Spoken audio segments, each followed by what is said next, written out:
Salut les amis, on est devant l'Assemblée nationale, métro invalide, juste là, métro invalide là, pour un petit rassemblement que Chenor a déclaré contre-attaque avec un collectif de gilets jaunes de Maurice. Alors il faut nous battre pour accomplir toutes leurs promesses. Il faut nous battre Paris, pour libérer le monde, pour renverser les frontières et les barrières raciales, pour en finir avec l'avidité, avec la haine et l'intolérance. Il faut nous battre pour construire un monde de raison, un monde où la science et le progrès mèneront tous les hommes vers le bonheur. Tout ça, c'est faire. Maintenant, on va prendre la parole après. Parce que tu sais que Divisio, il a attaqué par rapport à ses tweets et ses propos. Ok, ça je l'ai entendu ça. Hein? Et ces propos-là, ça choque personne par contre. Non seulement ça choque personne, mais on leur donne l'audience. On leur donne les... on leur met devant la télé. Donc c'est quoi le plus choquant? C'est un avocat qui se pose des questions contre justement le coco, ou ces pédocriminels en toute liberté. Salut Karima. On commence déjà. Ça va? Ouais. Ça va, Nadia. Karina. Karina, ah j'ai dit Karima, c'est vrai. Ça va? Ah mais bien sûr, salut, d'accord. Bah, on va prendre la parole, après on va faire... voilà, salut Rémi. D'abord je dis bonjour aux camarades. C'est parce que tu sais que, c'est ce que je leur disais, tu sais que Divisio, nous on a été hier au soutien à Divisio. Et donc Divisio, tu sais qu'il a attaqué. Donc 3 mois, il demande 3 mois de suspension, plus 3 mois encore ferme. Donc on va dire qu'ils veulent vraiment essayer de le radier. Et il faut savoir qu'ils veulent le radier par rapport à ses tweets.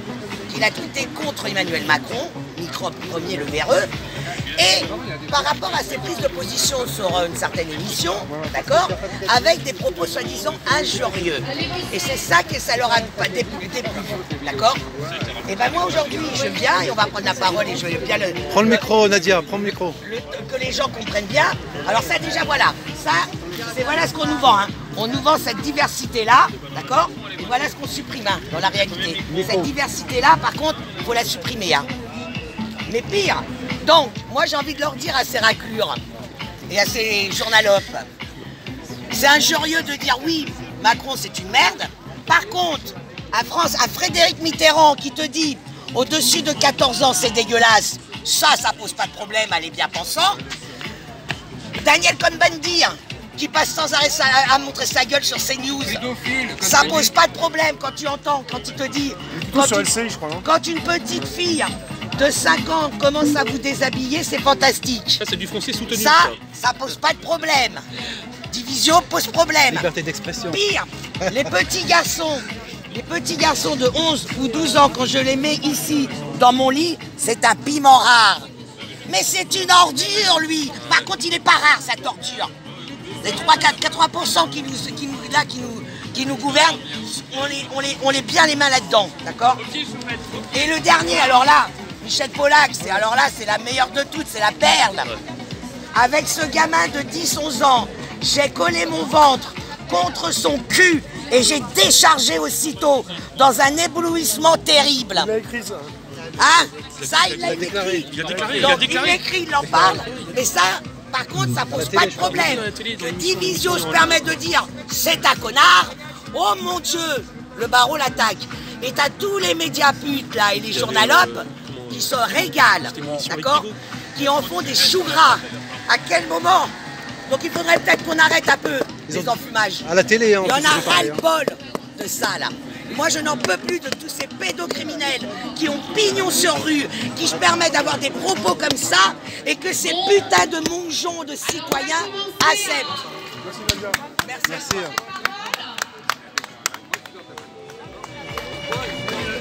Alors, nous sommes ici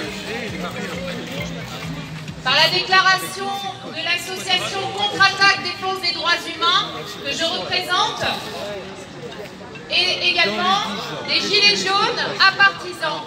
Voilà, ici présents et avec les sympathisants, les citoyens en colère pour dénoncer ce qui se passe dans notre pays et que personne ne dénonce, même dans les hautes sphères de l'État et de nos représentants qui siègent à l'Assemblée, juste à côté là. À l'Assemblée, nous avons une force d'opposition qui est sourde et muette, qui ne s'exprime pas par rapport à tous les scandales Qui est en vacances. et qui sont en vacances jusqu'au 3 octobre, vacances forcées, sans qu'ils rechignent bien sûr et qu'ils acceptent et continuent donc par cette même occasion à se murer dans le silence face malgré tout au désarroi des Français. Parce que même les Français qui ne sont pas ici, il y a un tas de citoyens en colère qui ne s'expriment pas, qui n'osent pas s'exprimer. Pourquoi ils n'osent pas s'exprimer? Car nous sommes en dictature. Et que celui qui s'exprime peut encourir à des peines, alors qu'en face nous avons une bande de mafieux qui gèrent le pays depuis trop longtemps déjà et qui mettent à mal la France et les Français, même si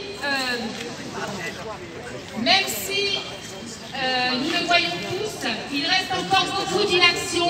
Il va falloir rejoindre les troupes parce qu'en face ils avancent pour mettre en place leur plan mondialiste qui n'est pas du tout en accord avec nos principes, nos convictions de souveraineté et de légitimité en tant que citoyens français de dénoncer tout ce qui se passe.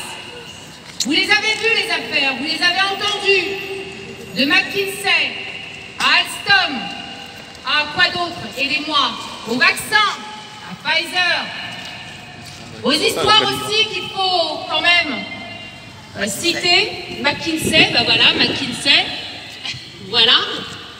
Donc voilà, alors donc on a quoi?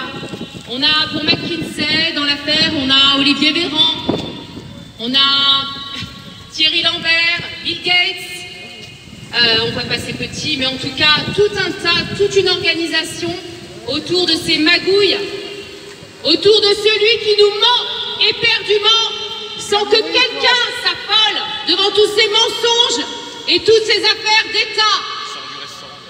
Alstom, on nous parle aujourd'hui de la réforme de la retraite et du chômage, alors qu'Alstom a mis près de 7000 salariés au chômage en France.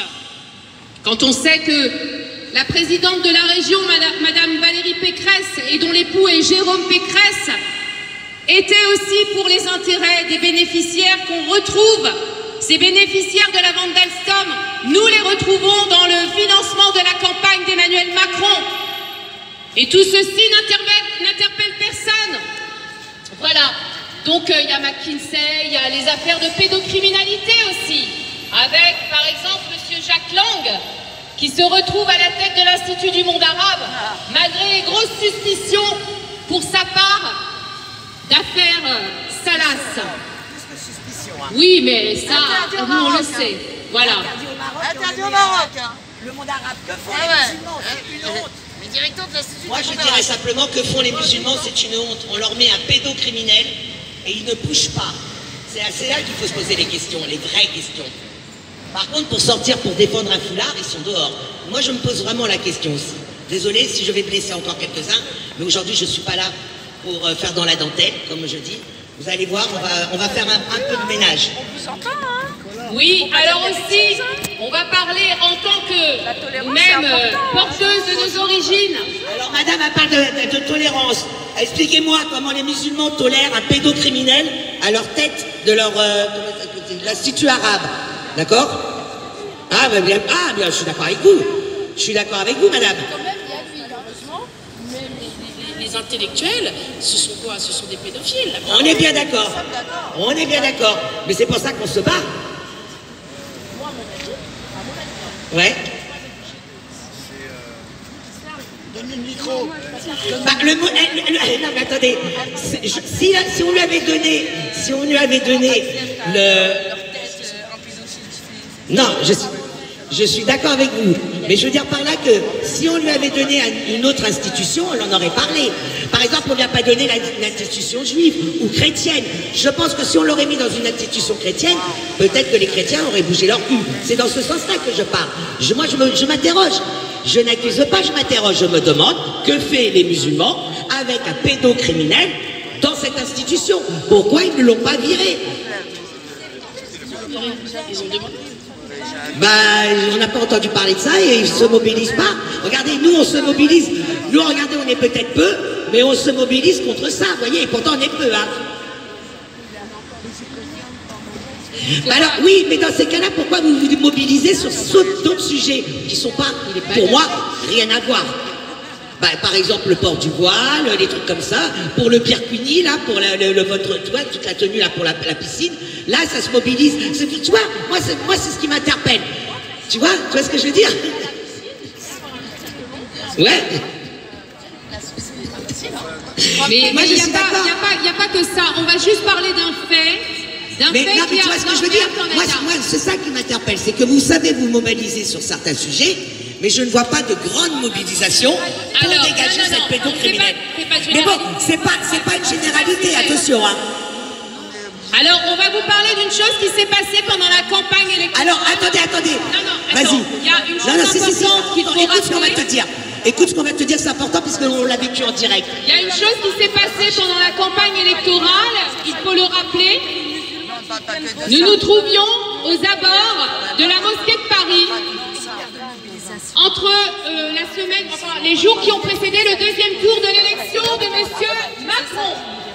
Et qu'est-ce que nous avons? Nous sommes tombés sur quelque chose, nous sommes tombés sur un carton d'invitation sur lequel le recteur, le représentant de la communauté musulmane, a invité dans l'édifice de la mosquée de Paris, certes dans le restaurant, mais c'est quand même si c'est un restaurant, il y a eu l'appel et l'invitation du représentant du culte musulman qui a appelé au plébiscite d'Emmanuel Macron. Quand on sait que l'article du 9 décembre 1905 exige la séparation des églises et de l'État, qu'en a-t-il été ce jour-là? Nous avons vu défiler devant nous, comme invité d'honneur, M. Castaner, qui a castagné pas mal les gilets jaunes et les citoyens français. 32 éborgnés. 32 éborgnés, les 5 mains arrachées. Etc. Aussi M. Laporte, qui est inquiété en ce moment pour des affaires un peu plus occultes. Et ces gens-là étaient invités par le recteur de la mosquée de Paris pour plébisciter l'élection de M. Macron. Donc, ces gens-là ont pris en otage la communauté musulmane dont ils se servent depuis trop longtemps. Ce n'est pas le sujet aujourd'hui, mais ça fait partie de tout un tas d'affaires qui nous paraissent improbables dans une république. Voilà, nous sommes là pour parler de tout un tas de sujets et pour appeler les parlementaires à jouer leur rôle, à tenir le rôle pour lequel ils sont soi-disant force d'opposition, pour appeler du fait de toutes ces affaires, de toutes ces histoires, un seul mot d'ordre. L'article 68 et la destitution d'Emmanuel Macron, ce qui fait trop de mal à la France et qui fait trop de mal aux citoyens français. Nous en avons assez. Nous sommes dans notre plein droit de demander le vote de l'article 68, que les parlementaires fassent leur boulot. C'est bien beau de toucher un sacré salaire pendant que le peuple crève, que le peuple n'a plus de quoi se chauffer cet hiver, qu'on le met à terre et que ces gens-là ne représentent pas le peuple. Alors voilà, c'est pour ça que nous sommes ici aujourd'hui, pour parler de tout cela et pour mettre en éveil peut-être la population dormante. Voilà, je vais passer le micro. Nadia, vas-y. Et on reviendra, on a des choses à vous dire encore. Et on va aussi parler de cette guerre en Ukraine qui, nous le rappelons, l'Ukraine n'est pas un pays qui fait partie de l'Europe et il ne fait pas partie de l'OTAN. Et pourtant, avec bec et ongle, nous avons Van der Leyen et Emmanuel Macron qui veulent absolument déclarer cette guerre et qui veulent mettre en danger une fois de plus les populations, la population mondiale. Voilà, de cette guerre qui n'est pas la nôtre, puisqu'on le rappelle et on insiste là-dessus, l'Ukraine n'est pas un pays qui fait partie de l'OTAN ni de l'Europe. L'Union européenne. Pourquoi ne pas défendre depuis 74 ans la Palestine, qui aussi défend ses territoires, peu à peu éliminés et repris bien sûr par la colonisation? Pourquoi ne pas parler des Ouïghours?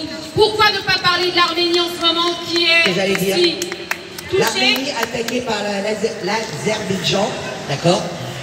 Moi je dis, je reprends la parole, merci, Nora. Alors, moi je dis merci Poutine.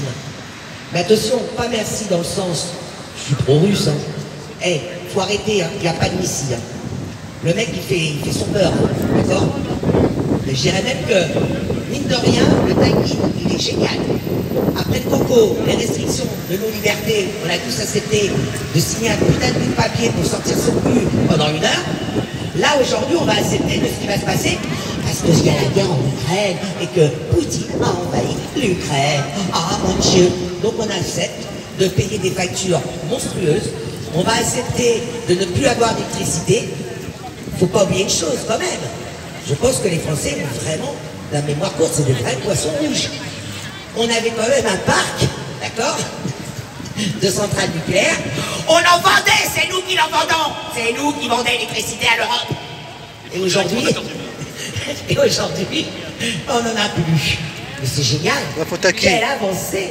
La faute toujours à Microbe Premier. Je me signale que Microbe Premier, quand il arrive au pouvoir, les gens ils ont l'impression qu'il sont arrivés au pouvoir en 2017. Oh les gars, c'est quand il a eu la main sur les finances en 2014 hein, qu'il a commencé la destruction de la France. Il a commencé avec l'usine Argoyowin. Encore une fois, les Français n'ont rien compris à cette usine. C'était l'usine qui faisait nos planches à billets. Qu'est-ce que vous ne comprenez pas dans? On faisait le papier et on avait ce putain de brevet. On était le seul dans le monde, c'est même pas en Europe sur ce coup-là, c'est dans le monde, sur la monnaie, on était les seuls à avoir ce putain de brevet du filigrane des billets de sécurité. D'accord, le petit filigrane là, pour voir s'ils sont justement des faux ou pas. C'est nous les Français qu'on avait ces brevets, d'accord? Qu'est-ce qu'il a fait Macron? Eh bien il fallait bien balancer les brevets à Bruxelles. Donc qu'est-ce qu'il a fait? Eh bien il a fait en sorte que l'usine Argoyowin, qui vendait des cartes de jeu, c'était eux qui faisaient des cartes de jeu pour toute la planète aussi. Hein. Apparemment, il ne doit plus avoir de casino, il ne doit plus rien avoir, parce que dis donc, ils ont fait banqueroute, ils ont fait faillite. Ah bah il fallait la fermer l'usine, et ils ont fermé l'usine. Résultat, Bruxelles a récupéré nos brevets à 0 centime, d'accord, et les planches. Quand est-ce qu'on va comprendre que depuis le début, avec cette création de l'Union Européenne, on se les mise, mais profondément. Parce qu'à la rigueur, c'était nous les Français qui aurait dû faire les billets pour toute l'Union Européenne. Parce que c'est nous qui avions le filet de sécurité, et c'est nous qui avions le papier. D'accord? On avait les plaques aussi, mais les plaques, ils ont été partis en premier. Nous, qu'est-ce qu'on fait? Même encore à l'époque, quand Argoyowin faisait les planches, le papier du billet, d'accord? Avec le filigrane, on envoie ça à Bruxelles. Bruxelles nous met leur putain de couleur comme ils veulent, hein, la rouge, la jaune, la verte, comme tu veux. Le montant du billet, hein, 5 €, 10 €, 20 €, 50 €, 100 €. Les 500 €, c'est pas pour notre gueule, il faut pas rêver. Déjà, si on arrive à avoir un 100 € passé, c'est un miracle. Et vous savez quoi? Au lieu de nous les renvoyer, la moindre des choses quand même, puisqu'on leur donne gratuitement le papier, le filigrane. Ben non, on donne ça aux banques privées et on va les chercher avec des intérêts. Et après, on nous parle de dette. Voilà comment on se fait couillonner. Et ça, c'est rien. Ça fait des années, d'accord, qu'on se fait couillonner par nos soi-disant élus, d'accord, et avec l'Union Européenne. Et donc, je reviens à l'Union Européenne. Et c'est là que je dis... haute trahison. Et c'est là où je dis merci, merci, Poutine. Merci, merci de nous montrer aujourd'hui ce qu'est réellement l'Union Européenne. L'Arménie se fait attaquer par l'Azerbaïdjan. Est-ce que l'Union Européenne parle de sanctions? Israël attaque la Cisjordanie et la Syrie. Ça n'arrête pas avec la Cisjordanie en ce moment. Est-ce que l'Union Européenne font des sanctions? Non. L'Union Européenne vont de faire une première réunion du Conseil d'association entre l'Union Européenne et Israël, qui sera donc le 6 octobre à Prague. C'est pas beau ça? Mais c'est magnifique l'Union Européenne. Donc l'Union Européenne nous fait des sanctions, veut faire des sanctions à la Russie. Et pour sauver ces pauvres Ukrainiens, bah oui, on va crever la bouche ouverte. Parce que déjà, apparemment, tout vient d'Ukraine. Hein. Depuis que la guerre elle est là, le blé, la moutarde, l'huile, tous les produits viennent de l'Union Européenne. Moi, je voyais Madim Chana, là, et ben non, apparemment, c'était marqué Madim ukrainien, mais je ne sais pas lire, apparemment. Bon. Et les Français acceptent. Surtout que la guerre en Ukraine, c'est quoi? Il y a 4 mois de ça. Elle a commencé il y a quoi? 4-5 mois de ça? Hein, voilà. Et on est en pénurie de tout. Ben oui, on est tellement cons que, effectivement, quand on veut produire de l'huile, c'est sur la récolte de l'année, même qui est en cours. Bah oui, hein. Donc, on pousse ça en décembre, on attend que ça pousse, et en mars, on fait la récolte, et on fait notre huile. Bah oui, on est tellement cons que les gens ont gobé toutes ces conneries. Pour te dire le niveau intellectuel en France, il fait très peur quand même. On va passer un peu la parole, Nadia. Donc après, attends, pour revenir à von der Leyen, donc une nana qu'on n'a pas élue, hein, personne n'a élu, hein, elle ne nous représente pas, hein. Elle l'a énoncé elle-même, hein. Les sanctions contre la Russie vont continuer. Bah oui, hein, on est passé dans la merde. Par contre, il faut aller chercher le gaz des Américains. Elle ne veut pas l'apaisement. Hein. Et elle te dit, il veut continuer et il ne faut pas chercher l'apaisement. Voilà. Donc je vais laisser la place, après je reprendrai, parce que j'ai une lettre d'un ancien officier des renseignements. J'aimerais vous la lire, sa lettre. Elle est très importante. Et il y aura encore d'autres petits sujets à débattre, parce qu'il ne faut pas lâcher l'affaire. Donc comme je dis, hein, je ne suis pas pro ni contre, j'en ai rien à foutre. Cette guerre-là, ça ne nous concerne pas. Pour la bonne raison, c'est que c'est qu'une guerre pour nous les Européens, on soit encore plus assujettés aux Américains et à toute leur merde, d'accord? C'est vraiment pour nous perdre, le peu qui nous reste de nos avoirs, d'accord? C'est vraiment ça. Pour moi, Poutine, il fait partie de la combine. Désolé si je blesse quelques-uns, mais moi, le mec, dès le départ, il était dans le coco, hein. Il a même créé lui-même un vaccin. Il est dans le coco. Alors on me dit oui, il faut jouer, il faut faire un sourdine, en machin. Moi, j'y crois pas, le soum-soum. Arrêtez de penser qu'on a des messies qui travaillent pour nous. Nous sommes les seuls messies. Nous sommes, nous, êtres humains, citoyens, souverains de notre personne, de notre vie. Et si on veut l'aide de notre pays, c'est à nous et à nous d'aller chercher cette souveraineté. Merci Nadia. Merci. Alors on va passer voilà mes amis. la parole à Gilles. Voilà.